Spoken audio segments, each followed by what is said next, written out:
You're listening to the Divorce and Your Money Show, the number one podcast that discusses the complex business of divorce. I'm your host, Sean Lehman, MBA and certified divorce financial analyst.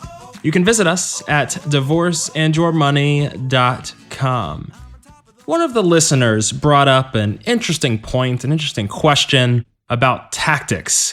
And she sent me an email. My email address is Sean, SHAWN, at divorceandyourmoney.com. Feel free to send me an email if you have a question, a comment, a concern, something you want to discuss. And this particular listener said, I know that I need to secure money for my divorce, but how do I actually go about and do that without my spouse knowing? And the reality is, if you've been married for 5 years, 15 years, 30 years, maybe more, or somewhere in between, hiding money away all of a sudden can be a very tricky thing to do. And yet, at the same time, as you're going to need funds to pay for your divorce team, to sit down and even meet with an attorney oftentimes costs hundreds of dollars, and particularly if you're going to move forward and go for that retainer or potentially want to hire other divorce professionals like myself. And so if you don't have your own account that you've had for a while and you find yourself in a position where you need funds, what do? How do you really start siphoning off money from your marital finances? And so in this episode, I'm going to go through 15 tactics, 15 ways that you should consider to hide some extra cash. Now, none of these methods are going to produce you thousands of dollars, but if you can start saving $10 to $20 at a time, you'd be surprised how quickly that money adds up, particularly if you just do it in conjunction with your everyday spending.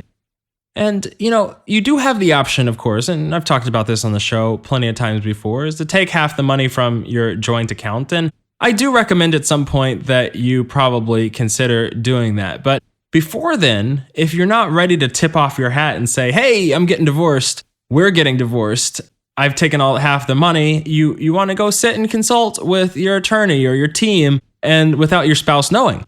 And so in this episode, we're going to cover some of these ways that you can separate and segment some money for yourself without raising suspicions of your spouse. So given there's 15 different tips in here, I'm not going to spend a lot of time explaining each one, but these are things that are pretty straightforward once you know what they are, and they're things that you should consider doing. So let's jump in.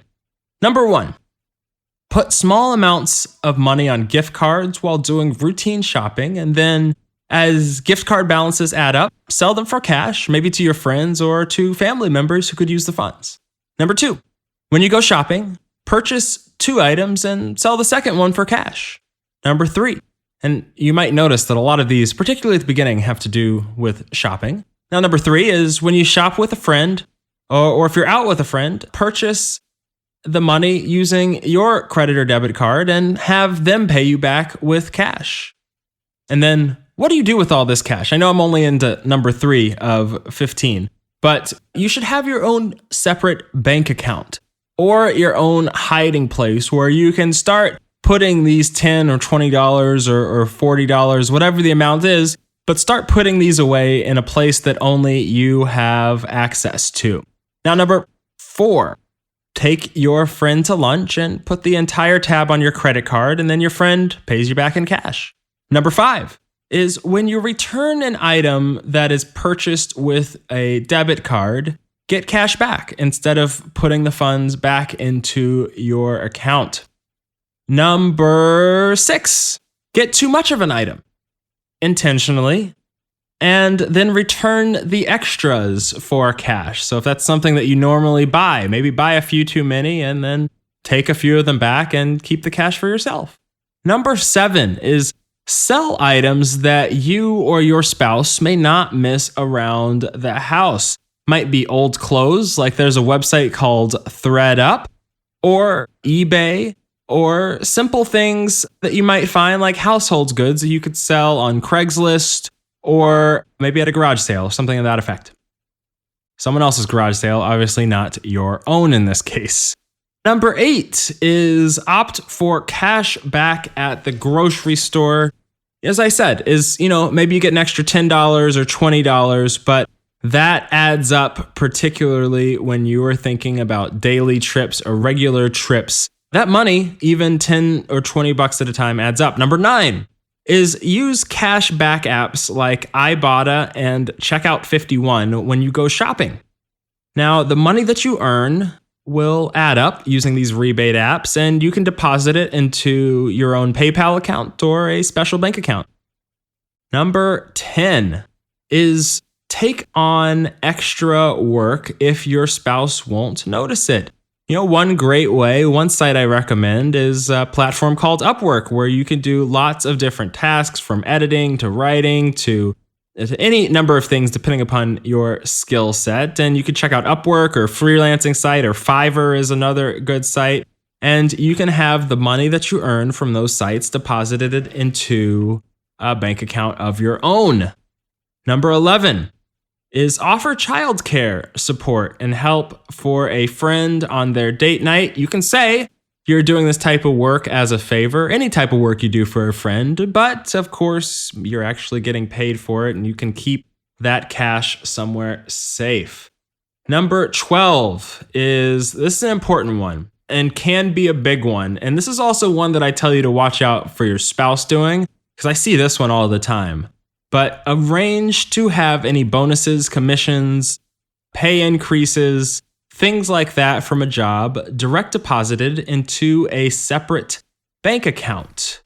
And when you do that, if it goes to a separate account, your spouse will not find out about it. That's a good way in some cases to get a large chunk of money all at one time. Number 13 is sell plasma for cash. Interesting option. Number 14 is cleaning out your garage and selling miscellaneous items for scratch. Could get a few extra dollars from that. And then number 15 is use sites like Fiverr, which I mentioned before, but Mechanical Turk is a website on Amazon, and you can get a few extra dollars for doing routine task or something easy. Look, none of these tips or tricks is going to give you thousands of dollars immediately, but I know that if you save $10 or $20 at a time, all of a sudden you could have $100 saved up or $400 saved up or even a couple $1,000s saved up in your own account or in your own hiding place that your spouse doesn't know about. And that's the type of money that can get you started in a divorce case where you need to hire an attorney or something like that. Look, if you end up and the attorney says, well, the initial consultation is going to cost you $300, you might really need that initial consultation to figure out what your options are. And so you should use these methods to help afford that initial consultation. And that can be the essential starting place for the divorce process and help you get moving and get protected and help start building the team around you that you deserve, or just use it for other expenses as you go through this process, because that's what you're going to need is some extra money set aside that only you have access to ensure your future survival and making it through this process in one piece. We're almost done with the episode, but don't leave quite yet. Before you go, I want to make sure that you get the help you deserve. All you have to do is go to divorceandyourmoney.com, and the first thing that you do when you get there is sign up for the email list. You'll see a little box that says get updates and tips, and I will send you exclusive articles, content, and information that you will not find anywhere else, and it gets to go directly to you.